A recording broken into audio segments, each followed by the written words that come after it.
ভারতের আকস্মিক হামলার পর পাকিস্তানে যুদ্ধের আবহ তৈরি হওয়ার সাথে সাথে ইসলামাবাদে এক গোপন বৈঠক শুরু হয়, যেখানে উপস্থিত ছিলেন পাকিস্তানের শীর্ষ সামরিক ও গোয়েন্দা কর্মকর্তারা।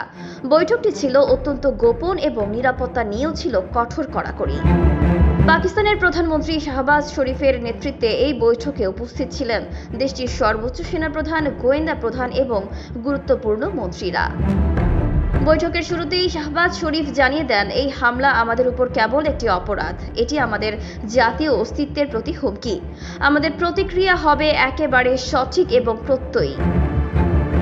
বৈঠকে একে একে তুলে ধরা হয় ভারতের গত 6 ও 7 মের মধ্যে সংঘটিত সমন্বিত ক্ষেপণাস্ত্র, ড্রোন এবং বিমান হামলার পূর্ণাঙ্গ বিশ্লেষণ। পাকিস্তানের কর্মকর্তারা নিশ্চিত করেন, হামলার মূল লক্ষ্য ছিল পাঞ্জাবের সিয়ালকোট, শাকরগড়, মুদিরকে, বাহাওয়ালপুর এবং আজাদ কাশ্মীরের কোটলি ও মুজাফফরবাদ। এইসব এলাকার অসামরিক স্থাপনা যেমন মসজিদ, আবাসিক ভবন ও সাধারণ নাগরিক অবকাঠামো ছিল ভারতীয় আক্রমণের প্রধান লক্ষ্য। পাকিস্তানের দাবি, ভারতের এই হামলার পেছনে সন্ত্রাসবাদী ক্যাম্প থাকার অজুহাতটি পুরোপুরি মিথ্যা। পাকিস্তান জানায় তারা কোনোভাবেই এর সাথে সম্পৃক্ত নয়। পাকিস্তানের সেনাবাহিনী জানায়, ভারতীয় হামলায় নিহত হয়েছে অসংখ্য নিরীহ নাগরিক, পুরুষ, নারী, শিশু, এমনকি ধর্মীয় স্থানগুলো ধ্বংস হয়েছে। এই হামলা শুধু পাকিস্তান নয়, গোটা আন্তর্জাতিক মহলের জন্য একটি গভীর উদ্বেগের বিষয় হয়ে দাঁড়িয়েছে। পাকিস্তান স্পষ্টভাবে জানিয়ে দিয়েছে, এই হামলা আন্তর্জাতিক আইনের ভয়ানক লঙ্ঘন, বিশেষত নীলম ঝেলম জলবিদ্যুৎ প্রকল্পে হামলা, যা এক আন্তর্জাতিক চুক্তির অধীনে সুরক্ষিত। পাকিস্তান তখনই ঘোষণা দেয়, ভারতের এই কাজ আন্তর্জাতিক আইনে যুদ্ধ ঘোষণার সমতুল্য অপরাধ। প্রধানমন্ত্রী শাহবাজ শরীফ জাতিসংঘ সনদের 51 নম্বর অনুচ্ছেদ উল্লেখ করে বলেন, পাকিস্তান আত্মরক্ষার পূর্ণ অধিকার সংরক্ষণ করে। এই হামলার উপযুক্ত জবাব দেওয়ার অধিকার তাদের রয়েছে। তিনি বলেন, পাকিস্তান এই হামলার প্রতিশোধ নেবে। এটা শুধু আমাদের দায়িত্ব নয়, বরং আমাদের অধিকারও। এইদিকে পাকিস্তানের শীর্ষ সামরিক কর্মকর্তারা একযোগে পরিকল্পনা গ্রহণ করেন। ISIR জানান, আমরা জানি আমাদের প্রতিক্রিয়া হতে হবে তাৎক্ষণিক, কৌশলগত এবং অত্যন্ত নির্ভুল। এই হামলার জবাব দেব, তবে এটা হবে পরিকল্পিত। এটা শুধু সীমান্তে নয়, আমাদের কৌশল হবে সঠিক সময়ে সঠিক স্থানে আঘাত হানার।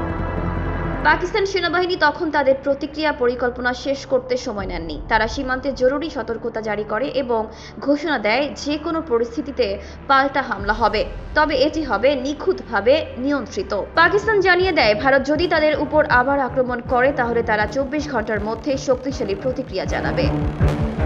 এরপর পাকিস্তান জানায়, তাদের পাল্টা আক্রমণ পরিকল্পনা তৈরি হয়েছে, যা সীমান্ত বরাবর দ্রুত এবং সুনির্দিষ্ট আঘাত হানবে।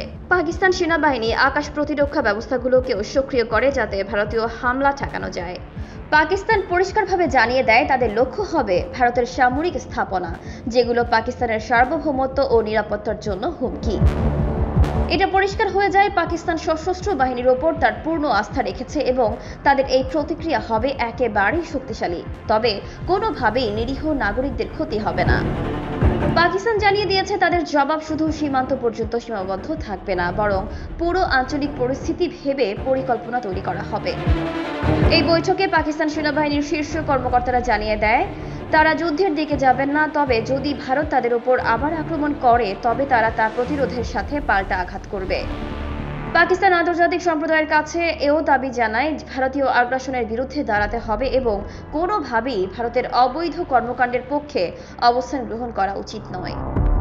শেষে প্রধানমন্ত্রী শাহবাজ শরীফ পরিষ্কারভাবেই জানান, পাকিস্তান শান্তির পক্ষে আছে, তবে তা হতে হবে সম্মানজনক ও সমান অধিকারের ভিত্তিতে। পাকিস্তান কখনোই সার্বভৌমত্ব বা নিরাপত্তার প্রশ্নে আপোস করবে না। এই সংকটের পর প্রধানমন্ত্রী শাহবাজ শরীফ জনগণকে ঐক্যবদ্ধ থাকার আহ্বান জানান এবং পাকিস্তানকে শান্তি এবং নিরাপত্তার পথে পুনরায় ফিরিয়ে আনার জন্য একটি শক্তিশালী কৌশল নির্ধারণ করেন।